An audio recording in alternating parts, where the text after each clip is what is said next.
नमस्कार। राजनीति में कई बार कुछ ऐसे नैरेटिव सेट किए जाते हैं, ऐसी मूर्खतापूर्ण बात की जाती है कि जिस पे मूर्ख लोग तो कंफ्यूज हो जाते हैं, लेकिन जो बुद्धिमान लोग होते हैं वो चकरा जाते हैं ये कि चल क्या रहा है। क्योंकि इस लोकतंत्र में जो वोट है वो चाहे पीएचडी हो, अंगूठा छाप हो या मानसिक रूप से बिल्कुल अस्थिर हो। अब हम उसको विकलांग नहीं कहेंगे, मंदबुद्धि भी नहीं कहेंगे, लेकिन अगर मंदबुद्धि भी है और वोट बना है तो उसके वोट की भी वही ताकत है, वही पावर है जो कि पीएचडी वाले का या कोई साइंटिस्ट या राजनीति शास्त्र का व्याख्याता, कई किताबें लिखा वाला। इस समय एक नैरेटिव जो चल रहा है और उसके लिए जो विदेशी थिंक टैंक लगे हुए हैं और उनमें जो गोला बारूद भरा जा रहा है पैसे का, उसमें जो जॉर्ज सोरोस का नाम सबसे आगे है, लेकिन एक पूरा देश जो कहीं भारत से ज़्यादा शक्तिशाली है, चाइना, पाकिस्तान, जो पैसे से भले ताकतवर न हो लेकिन जनशक्ति के मामले में पाकिस्तान बहुत ताकतवर है भारत के दुश्मन के रूप में। क्योंकि यहाँ पाकिस्तान से ज़्यादा बड़ी आबादी है और जितनी आबादी वहाँ की है उतने खैर ख्वाह पाकिस्तान के इस देश में हैं। अमेरिका में भी, फ्रांस में भी कोई भी ऐसा देश नहीं जहाँ भारत विरोधी ताकतें न हों। कहीं धर्म के नाम तो कहीं धर्म परिवर्तन के नाम पे तो कहीं भारत की आर्थिक प्रगति उन्हें फूटी आंख भी नहीं सुहा रही है। और ये जो तरक्की हुई है प्रत्येक क्षेत्र में, वो अगर कहा जाए जैसे क्रिकेट में जो पार्टनरशिप होती है, दो बैट्समैन खेलते हैं, एक बैट्समैन नहीं खेल सकता है, एक उसको चाहिए ही साथ में, आखिरी बैट्समैन रह जाता जब कोई साथी नहीं होता। तो वो अद्भुत बैट्समैन की जोड़ी अगर क्रिकेट की भाषा में कहा जाए तो मोदी और योगी की है। जिस तरीके से रामायण में राम और लक्ष्मण की जोड़ी, उसी तरीके की ये जोड़ी है, अद्भुत, अलौकिक। और इनको सामान्य मनुष्य कहना, ये इनके कद को छोटा करना होगा। हम तो शुरू से ये बोल रहे हैं कि ये अवतारी पुरुष हैं, ये सामान्य पुरुष नहीं हैं। दोनों अपराजय हैं, दोनों को अभी तक कोई भी किसी चुनाव में नहीं हरा पाया है। और मोदी जी इकलौते ऐसे मुख्यमंत्री थे 2002 के बाद, वो शुरुआत उन्होंने किया, सीधे मुख्यमंत्री बने और पहला मुख्यमंत्री जो पूरे विश्व में ख्याति जिसने प्राप्त की। लेकिन अगर उस रिकॉर्ड को और सुधारा किसी ने तो वो योगी हैं, जो मुख्यमंत्री की कुर्सी पर बैठने के बाद मोदी के उत्तराधिकारी जनता जनार्दन द्वारा ही घोषित हैं। और विदेशों में योगी मॉडल की चर्चा होती है, योगी जी के सुशासन की चर्चा होती है। और ऐसे में नकारा, और जो कंधे पे ढोने लायक लोग हैं, जिनको योगी की इच्छा के विरुद्ध केवल जाति समीकरण के लिए उनको डिप्टी बना दिया गया, स्वनामधन्य केशव प्रसाद मौर्य, जो लगातार चुनाव हारने का रिकॉर्ड बनाते जा रहे हैं, एमएलसी के आधार पर डिप्टी सीएम बने हुए हैं। खुद का उनका वजूद इतना है कि एक नई राजनीतिज्ञ, नई लड़की, उससे चुनाव हार गए थे अभी 2022 में। उससे पहले लोकसभा का चुनाव भी वो हार गए। लोकसभा चुनाव के बाद में जो उनका चुनाव हुआ था 17 में, उसमें भी वो हार गए थे। तो ऐसे स्वनामधन्य केशव प्रसाद मौर्य मुख्यमंत्री का ख्वाब देख रहे हैं। ख्वाब देखने में कोई हर्ज नहीं। दूसरे डिप्टी सीएम ब्रजेश पाठक, जो कि बहुत कम लोग जानते होंगे, लखनऊ से वो हैं, छावनी से, बहुत कम लोग जानते होंगे कि ब्रजेश पाठक बीएसपी से आए, ये कुछ लोग जानते होंगे। लेकिन ब्रजेश पाठक की राजनीतिक शुरुआत क्या है, क्या हैसियत है? ये माफिया या डॉन जो भी कह लो, गोरखपुर क्षेत्र के हरिशंकर तिवारी, उनके बंदूकची थे, उनकी बंदूक है, उनका लोहा यूपी की स्टाइल में ढोने का काम करते थे ये। अब एक माफिया के ये पिछलग्गू हुआ करते थे और वहाँ राजनीतिक यात्रा करके बीएसपी में इन्होंने राजनीति अपनी शुरू की। अब बीएसपी की राजनीति का आधार क्या था? तो कुल मिला के ऐसे नकारा और नालायक डिप्टी सीएम योगी को आंखें दिखाने की कोशिश कर रहे हैं। यही नहीं, पूर्वांचल में योगी को खुलेआम गाली गलौज करने वाले लोगों के साथ गठबंधन किया गया। ऐसे ऐसे लोगों को टिकट दी गई जिनको पहले से तय था, जनता कह रही थी कि ये हार जाएंगे। लेकिन मोदी और योगी का नाम और वो जोड़ी जो चमत्कारी जोड़ी मानी जाती है, उसकी भी कुछ लिमिटेशन होती है राजनीति में। तो ये जो चुनाव परिणाम आए लोकसभा के, ये अद्भुत हैं। क्योंकि आपको याद दिला दें, अखिलेश यादव ने क्या कहा था, क्योंकि इंडी गठबंधन घमंडिया गैंग बार बार 400 पार की बात करती है कि कहाँ है मोदी, हार गए। तो फिर सुनाम धन्य अखिलेश टीपू से पूछा जाए कि आपने तो दावा किया था कि 79 सीटें हम जीतेंगे, तुम्हारी बात का मतलब कोई महत्व ही नहीं, भाजपा की बात का वजन है, ये तो तुम ही प्रूव कर रहे हो। क्योंकि अगर उनकी 400 पार की बात कर रहे हो तो फिर अपनी भी 79, और कुछ लोग तो 80 की 80 सीटें, अनुराग ठाकुर जैसे, अनुराग भदौरिया जैसे लोग, हरा कुर्ता हरा तोता जो भी कहो उसको, वो तो 80 की 80 सीटें बोल रहा था। लेकिन 79 सीटों की बात अखिलेश ने बार बार लगातार की है, तो फिर कौन हारा है? 79 में एक सीट उन्होंने केवल मोदी की छोड़ी थी। तो कुल मिला के बातें हैं, बातों का क्या, राजनीति में मोदी और योगी की जोड़ी कमाल की है।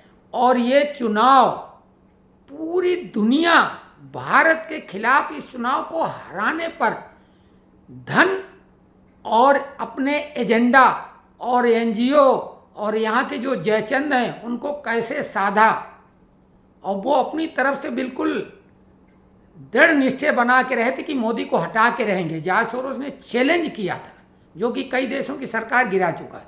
बावजूद उसके घमंडिया गैंग 234, जिसमें एक माइनस राहुल की करो तो 233 पे अटक गया, और भाजपा अकेले 240 सीटें जीतती है और इसे उपलब्धि नहीं मान रहे। यूपीए 1-2 में कितनी सीटें लाई थी सोनिया, जिसमें 2-2 पीएम थे, एक पीएम दूसरा सुपर पीएम। तो ये दूसरी बात, इनके जो घटक दल हैं एनडीए के, उनके बारे में तरह तरह से बोलते हैं, लेकिन अभी तो चूं चपड़ किसी ने की नहीं। और मोदी ने पूरा अपना निर्णय इस तरह का लिया कि और ज़्यादा कड़क। दूसरी तरफ अभी जो उपचुनाव हुए 13 सीटों पे, उसमें भाजपा मात्र 2 सीटें जीत पाई, 1 सीट निर्दलीय जीता, और 10 सीटें ये बोल रहे हैं कि इंडी ने जीती। भैया कैसे? बंगाल में जहां कांग्रेस और लेफ्ट का गठबंधन था, वहां तीसरे नंबर पे रहे हो, 4 की 4 सीटें टीएमसी जीत गई। लेकिन टीएमसी की जीत को क्या माना जाएगा? वो लोकतांत्रिक ढंग से जीती हैं क्या? भाई बंगाल में तो बिल्कुल वही सरिया का कानून लग रहा, वहाँ तो भाजपा की कोई स्थिति ही नहीं वर्तमान। भाजपा पता नहीं क्या रियायत कर रही, राष्ट्रपति शासन लगने के कई मौके थे, इन्होंने नहीं लगाया। परिणाम भोगो, ज़्यादा उदार बनोगे ऐसे ही होगा। दूसरी तरफ पंजाब में आम आदमी पार्टी ने हराया कांग्रेस को बुरी तरीके से, तीसरे नंबर पे रही, वहाँ भी भाजपा टक्कर में रही। हिमाचल में 3 में से 2 कांग्रेस जीती, तो वो भाजपा की सीटें तो नहीं थी, भाजपा ने 1 सीट और जीत ली, हालांकि वो तीनों निर्दलीय की थी। उत्तराखंड में भाजपा उन सीटों पे कभी नहीं जीती, एक बीएसपी की सीट थी, एक कांग्रेस की। तो बीएसपी से उन्होंने छीनी, लेकिन भाजपा मात्र 412 वोटों से हारी है, बहुत बड़ी उपलब्धि। और मध्य प्रदेश की सीट अमरवाड़ा की, जहां कांग्रेस अपराजय थी, एक चमत्कारी गद्दी का उनका समर्थन था और वही कैंडिडेट लड़ गया, बावजूद उसके भाजपा जीत गई। तो भले भाजपा 2 सीटें जीती है, लेकिन उसने 1 सीट का गेन यहाँ किया है। हाँ, 3 सीटें वहाँ खोई हैं पश्चिम बंगाल में, लेकिन वहाँ की स्थिति क्या है सभी को मालूम है।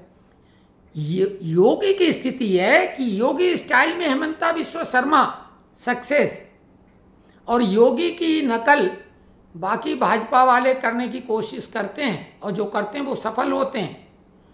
जो बुलडोजर बाबा के नाम से विख्यात हुए, तो वो बुलडोजर शिवराज चौहान ने भी चलाया और मोहन यादव भी चलवा रहे हैं, उधर भजन लाल शर्मा भी चलवा रहे हैं। तो देखिए ये मॉडल सक्सेस है। और जो इतनी अधिक भाजपा सीटें जीत ली हैं, क्योंकि ये केंद्र का चुनाव था, तो मुख्य तो इसके हीरो मोदी जी थे। तो संगठन के साथ में दूसरे नंबर पर अगर जिम्मेदार यूपी की हार के लिए है तो मोदी जी हैं। योगी के तो टिकट बंटवारे में ज़्यादा रोल नहीं था, जिनको मना किया गया उन्हें जबरदस्ती दिया गया। गठबंधन भी योगी की इच्छा के विरुद्ध हुआ। बावजूद अफजाल अंसारी ने कहा कि चमत्कारी है योगी, उसको हम सलाम करते हैं, योगी नहीं होता तो मोदी भी चुनाव हार जाते। सुनो, उसने बड़ी ईमानदारी के साथ ये बात कही। और ये जो यूपी प्लस योगी उपयोगी था, कमाल है। यूपी जो जगह जगह गुंडागर्दी माफिया तंत्र हर जिले का था, वो खत्म हो चुका है। ये बात विरोधी से भी बोलोगे तो बोलेगी यूपी में गुंडागर्दी खत्म हो गई है, अब छुटपुट तो होती रहेगी। तो कुल मिला के ये जो सपने देखते हैं, बिना सोए हुए जगते हुए सपने देख रहे हैं, और ये सपने इनके मनगढ़ंत हैं, कोई नहीं देख रहे, अंदर से डरे हुए हैं ये सब। लेकिन डर को छुपाने के लिए वह बहादुर हैं, हार चुके हैं बुरी तरीके से, शर्म आ नहीं रही है। इतने सब लोगों ने वोट का समीकरण बताया था कि अगर ऐसा होगा तो इतनी सीटें मिलेंगी, क्या हुआ? मोदी की सरकार जैसी बनी है, यूपीए 1 यूपीए 2 कभी नहीं कर पाई। 84 के बाद कांग्रेस कभी नहीं कर पाई इतनी मजबूत सरकार। बहुमत परीक्षण में वोट खरीदने पड़े थे नरसिम्हा राव सरकार को, और मनमोहन सिंह कैसे चलते रहे जोड़ तोड़ से सभी को मालूम है। भ्रष्टाचार करने की खुली छूट सभी दलों को थी। तो वो लूट तंत्र वाला राज था। सोनिया 10 जनपद ने 10 नंबरी ने तो लूटपाट की ही, सबको खुला मौका था लूटपाट करने का। 12 लाख करोड़ की तो बात वो है जो रिकॉर्डेड है, लेकिन जाने कहाँ कहाँ कितनी लूट हुई होगी। तो ये जो सपना देख रहे हैं मूर्ख लोग, बेवकूफ लोग, अरे योगी के बिना भाजपा का क्या हाल होगा ये मोदी को मालूम है। लोग ये बोल रहे हैं कि अमित शाह रास्ता क्लियर कर रहे हैं। हाँ, अमित शाह की रणनीति में कुछ गड़बड़ी रही होगी, उनके सलाहकारों ने टिकट बंटवारे में गठबंधन में, लेकिन योगी जैसा मुख्यमंत्री अभी तक किस प्रदेश का रहा है? विशेषकर यूपी जैसा बड़ा राज्य जहाँ जात पात में इतना बंटवारा, जहाँ मुस्लिम आबादी, और जिसको टारगेट पूरे विश्व के जो हमारे दुश्मन उन्होंने किया था, बावजूद इसके तमाम सीटें भाजपा जीती है। तो उस लिहाज से अगर 36-37 सीटें भाजपा ने जीत ली हैं तो ये चमत्कार है, क्योंकि अखिलेश ने तो केवल 1 सीट जीतने की बात कही थी। वो अगर 44 सीटें जीत गए हैं तो कोई चमत्कार नहीं है उसमें, क्यों? उनके पीछे दुनिया की तमाम शक्तियां लगी हुई थी। 1 लाख रुपए जो बेचारे बेवकूफ़ जिन्हें ढंग से बटन दबाना नहीं आता है, और उन्हें ये गारंटी कार्ड दिया जाए, इसमें चुनाव आयोग भी मिला हुआ था। अब पता नहीं भाजपा कहाँ सोई हुई। सर्वोच्च न्यायालय ने कई डिसीजन चुनाव के पहले ऐसे दिए थे जो भाजपा के विरोध में जा रहे थे। तमाम अधिकारी सेट कर लिए गए तो उन्हें भरोसा दिलाया गया था कि भाजपा जा रही है, उन्हें पैसे दिए गए, उन्हें समझाया गया तरह तरह का।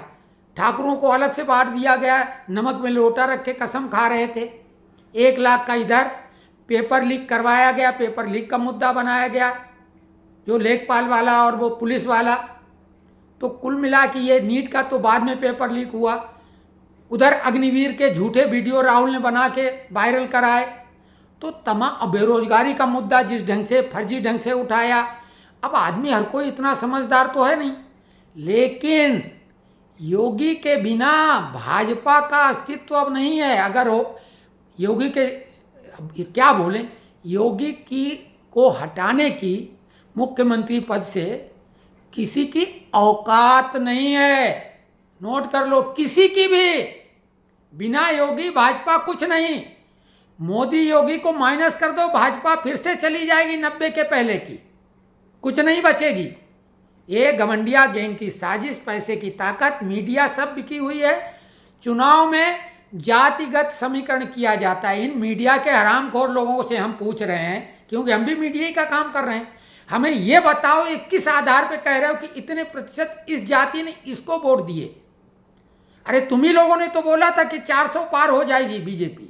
लगभग 400 के करीब सभी पहुंचा रहे थे, 350 से तो कम किसी ने नहीं किए थे। फिर कहाँ है तुम्हारी औकात मीडिया की? ये सब बिके हुए हैं। बहुत मीठा जहर घोल के पिलाया जाता है। भाजपा की हार का जो कारण बताया जा रहा वो बिल्कुल नहीं है। अफजाल अंसारी जो राजनीति में उतना नहीं, क्योंकि उन लोगों की राजनीतिक धमक जरूर है। तो अफजाल अंसारी ने बोला कि योगी को हम सलाम करते हैं, कमाल का नेतृत्व है। जिनके ऊपर आरोप है कि भाई उनके भाई की हत्या उनने करवा दी, कई लोगों ने बात बोली थी। तो ऐसे अफजाल अंसारी ने बोला कि मोदी भी नहीं जीत पाते अगर योगी मेहनत न करते। अब केशव प्रसाद मौर्य एक किसी भी टीम का ओपनिंग बल्लेबाज और 11वें नंबर का या 12th मैन, जिसको टीम में जगह न मिल रही हो, जबरदस्ती फील्डिंग के लिए आ जाता है 12th मैन या पानी पिलाने के लिए। वो उसकी औकात इतनी है क्या? है ब्रजेश पाठक बंदूक ढोने वाले हरिशंकर तिवारी के। योगी की हैसियत के बारे में एक और बात, योगी है क्या भला का नाम? योगी अपराजय है, कोई कभी योगी को नहीं हरा सकता। जैसे मोदी, हमने बोला दिव्य पुरुष हैं, अवतारी पुरुष हैं। 1998 में जब योगी ने लोकसभा का चुनाव लड़ा, हरिशंकर तिवारी माफिया जरूर था, लेकिन एक ब्राह्मण व्यक्ति था, राजनीति की समझ रखने वाला। उसने योगी को प्रपोजल भेजा कि मैं आपका प्रचार करना चाहता हूँ। महंत वैद्यनाथ ने योगी से बोला कि अच्छी बात है, वो प्रचार करेगा। योगी ने मना कर दिया, क्योंकि उनकी साथ में कंडीशन थी कि उनके पुत्र जो बाजू वाली सीट से लड़ रहे थे वहाँ योगी प्रचार कर देंगे, हम यहाँ इनका कर देंगे। योगी ने बोला हम माफिया का सपोर्ट किसी कीमत पे नहीं ले सकते, भले हम हार जाएं, हम माफिया विरोधी हैं और विरोधी रहेंगे। हम कभी कंप्रोमाइज नहीं करेंगे। जो समाज विरोधी ताकतें हैं, हारना मंजूर है। योगी के खिलाफ किस किस तरह के षड्यंत्र रचे गए कांग्रेसी सरकार में।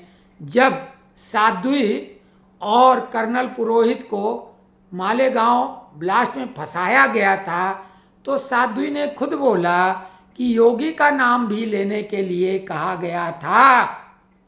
योगी के बारे में सामान्य आदमी समझे न समझे, विपक्षी लोगों की राह के रोड़े मोदी और योगी हैं, और इनकी धारणा है और जन धारणा है, और मीडिया ने प्रोजेक्शन कर रखा है कि अगला जो चुनाव होगा 29 वाला, वो उसमें मोदी प्राइम मिनिस्टरियल कैंडिडेट नहीं होंगे। तो उन्हें मालूम है योगी उनसे ज़्यादा खतरनाक हैं। इसलिए अभी से योगी को साइड लाइन करने की कोशिश ये लोग कर रहे हैं, भाजपा नहीं कर रही है। और शुरुआत अरविंद केजरीवाल ने की थी, क्योंकि विदेशी जितनी ये बड़ी ताकतें हैं भारत विरोधी, उनका सरगना अरविंद केजरीवाल है। तो योगी को हटा पाना असंभव है, पहली बात। दूसरी छोटी सी टिप्पणी अरविंद केजरीवाल पे भी कर दें। अरविंद केजरीवाल जो अभी ईडी और उसके बाद सीबीआई के लपेटे में तो हैं, लेकिन जो राष्ट्रवादी लोग हैं उनके लिए बेहद खुशखबरी वाली बात है कि अरविंद केजरीवाल जिंदगी भर जेल में ही सड़ेगा, क्योंकि अभी सबसे बड़ी एजेंसी और जो उन पे सबसे बड़े आरोप हैं जिनको पुख्ता वो एजेंसी करेगी, क्योंकि आरोप ऐसे ही नहीं लगे हैं हवा में, और उसके जांच के आदेश भी एलजी ने दे दिए थे। आपको अगर ध्यान हो जो राजनीति में थोड़ा इंटरेस्ट रखते हैं, और वो एजेंसी क्या है? एनआईए। तो एनआईए ये सबसे खतरनाक एजेंसी है, ईडी और सीबीआई नहीं। एनआईए आतंकवाद निरोधक दस्ता है, ये इंटरनेशनली जांच करेगी। और अरविंद केजरीवाल कट्टर ईमानदार और स्वीट आतंकवादी, प्यारा आतंकवादी, खुद उसने कबूला, अनार्किस्ट खुद कबूला।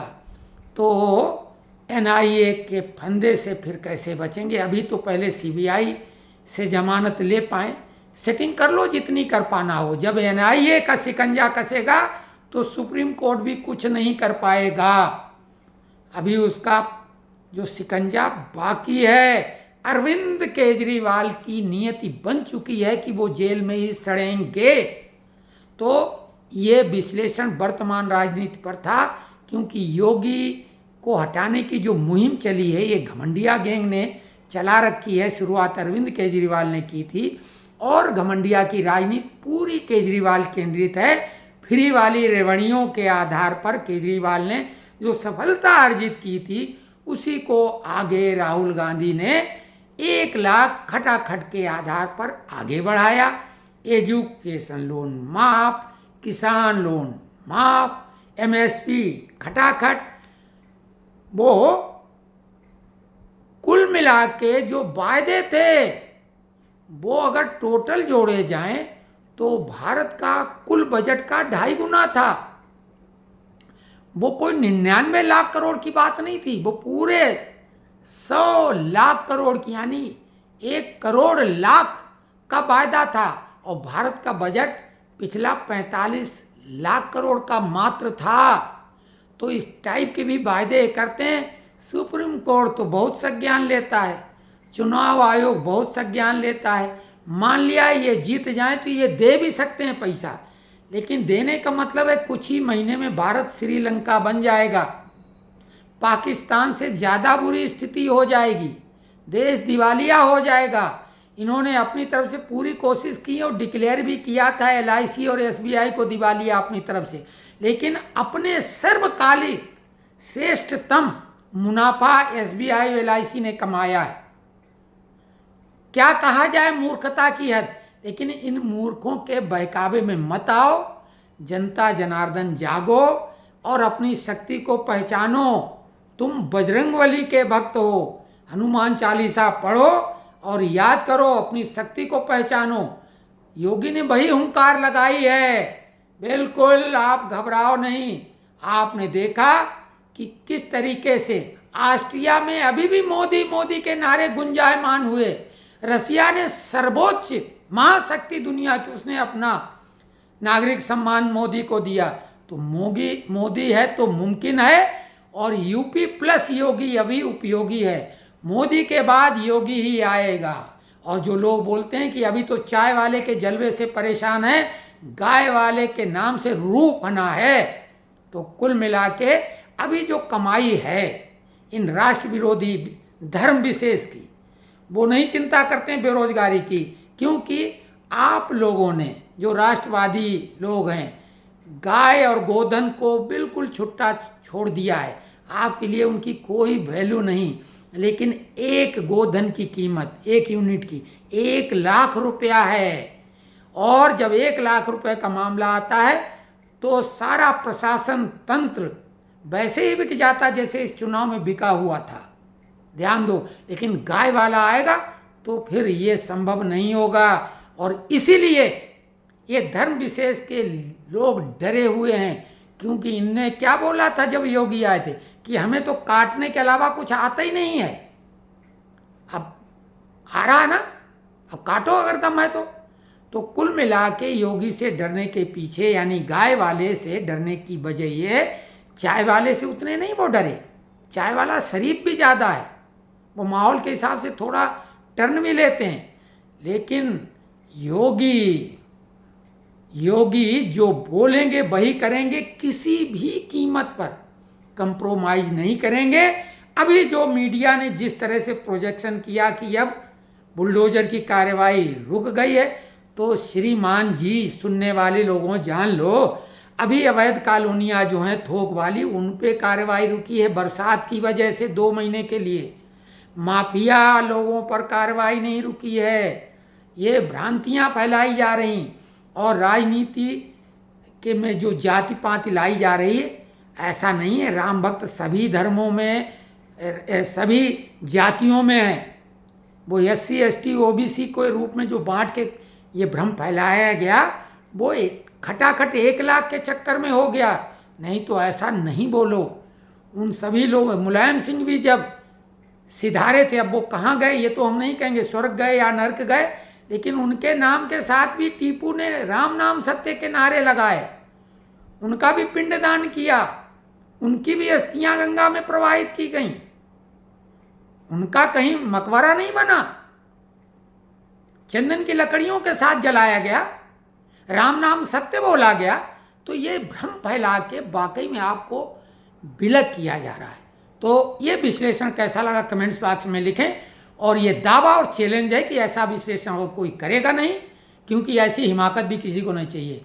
पूरी तरीके से 100% राष्ट्र के लिए समर्पित, तन मन धन, मन प्राण सबसे, और कहीं घबराने की आवश्यकता बिल्कुल नहीं है। सब कुछ ठीक ठाक है। बहुत बड़ी सुनामी भाजपा ने झेल ली है। ये एकजुटता नहीं रहेगी और 2029 तक जॉर्ज सोरोस इस दुनिया में नहीं रहेगा। 95 साल का आदमी है, नहीं सेंचुरी नहीं मार पाएगा। नर्वस 90 पे चल ही रहा है और बहुत बड़ा झटका उसको लगा है। ध्यान दो, और ध्यान दो, अज्ञात वीर हमारे पास बहुत बहादुर है, उसको इस लायक समझे ही नहीं, उसको इस लायक नहीं समझा अज्ञात वीरों ने। ध्यान दो जो हम कह रहे हैं। तो विश्लेषण कैसा लिखा खुल के कमेंट्स बॉक्स में लिखो, और जरूरत पड़ेगी तो भीष्म पितामह की तरह हम रण में भी उतर सकते हैं, ये ध्यान रखो। और फिर इनके षड्यंत्रों का जवाब हम देंगे ना। हमारे पास हर इनके फार्मूले का तोड़ मौजूद है। हमने कश्मीर के लिए भी कहा था और फिलिस्तीन लड़ाई के लिए भी अपना वीडियो दूसरे चैनल पर वो डाला, तभी वो चैनल बंद है। हमारी इसी जो हम बोलते हैं खुल के, उसी चक्कर में। तो खैर, जय जय सिया राम।